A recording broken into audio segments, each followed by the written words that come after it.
Imagine ceci, tu es chez toi un soir d'Halloween.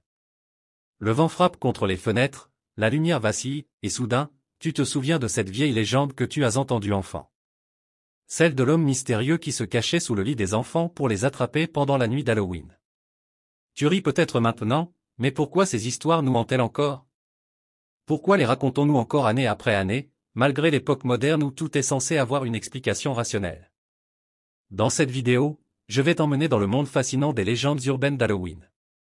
Ces histoires effrayantes que nous connaissons tous, mais que peu d'entre nous comprennent vraiment. Pourquoi continuons-nous à les raconter? Quelles leçons cachées se trouvent derrière ces récits? Reste avec moi, tu seras surpris de découvrir ce que ces légendes nous enseignent sur nos peurs, notre société, et même notre propre moralité. Les légendes urbaines d'Halloween, ces récits transmis de bouche à oreille, sont souvent des histoires qui nous paraissent simples à première vue. Mais en grattant la surface, elles révèlent des vérités profondes sur nous-mêmes et sur nos sociétés. L'une des plus célèbres est celle de la femme au crochet. Elle raconte l'histoire d'un couple d'adolescents dans une voiture, écoutant à la radio qu'un fou échappé d'un hôpital psychiatrique est dans les parages, armé d'un crochet. Paniqués, ils quittent précipitamment les lieux, et en rentrant chez eux, ils découvrent un crochet ensanglanté accroché à la portière de la voiture. Ce récit, bien qu'effrayant, nous en dit beaucoup sur la peur des jeunes face à l'inconnu, le danger potentiel de l'aventure et la notion de sécurité. Mais pourquoi des histoires comme celle-ci, racontées souvent à la lueur d'une bougie ou autour d'un feu de camp, continuent-elles de survivre à travers les générations? La clé réside dans leur capacité à faire écho à des peurs profondément enracinées dans notre psyché. Les légendes urbaines sont bien plus que des histoires pour faire peur, elles sont le miroir de nos angoisses collectives et de notre besoin de les exorciser. Prenons un autre exemple, la légende des bonbons empoisonnés.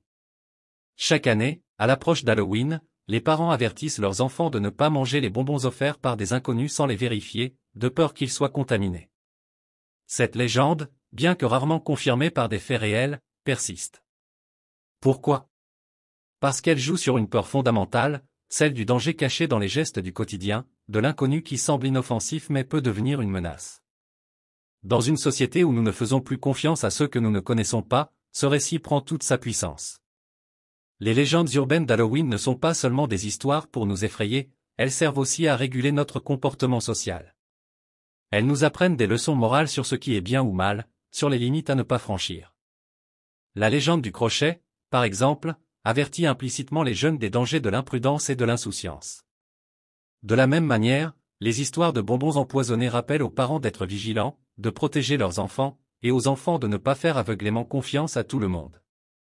En outre, ces récits renforcent le sentiment de communauté. Raconter une légende urbaine autour d'un feu ou lors d'une soirée d'Halloween crée un lien. Ceux qui écoutent partagent la même peur, le même frisson.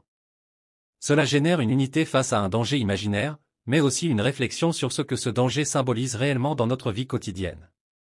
L'impact moral des légendes urbaines. Les légendes d'Halloween nous enseignent quelque chose d'essentiel sur la moralité, elles véhiculent souvent des messages de prudence, de responsabilité, et de méfiance envers ce qui semble trop beau pour être vrai. Par exemple, la légende de l'autostoppeur fantôme, où une personne prend un autostoppeur sur la route la nuit, pour découvrir plus tard que cette personne est décédée depuis longtemps, nous parle de la peur de l'inconnu et de la frontière floue entre la vie et la mort. C'est un rappel que certaines choses échappent à notre contrôle, et qu'il est parfois nécessaire d'accepter l'inexplicable. Un autre exemple frappant est celui des maisons hantées, que l'on voit souvent dans les histoires d'Halloween. Ces lieux sont souvent abandonnés, oubliés, des vestiges du passé. Leurs légendes nous incitent à réfléchir sur notre rapport à la mémoire, à la culpabilité collective, et à ce que nous choisissons d'enterrer ou d'ignorer. Comme l'a dit Edgar Allan Poe, le passé ne nous quitte jamais, il est toujours là, tapi dans l'ombre, prêt à ressurgir. Pourquoi ces histoires sont-elles si puissantes? La force des légendes urbaines d'Halloween vient du fait qu'elles touchent à des émotions universelles, la peur de l'inconnu, le besoin de sécurité, et la lutte entre le bien et le mal. Elles sont des outils pour nous aider à gérer des dilemmes moraux complexes dans un cadre simple et accessible. Mais elles nous rappellent aussi que, parfois, la ligne entre la réalité et la fiction est plus mince qu'on ne le pense. Elles nous apprennent que les histoires que nous racontons ont un pouvoir immense sur notre comportement et sur notre perception du monde.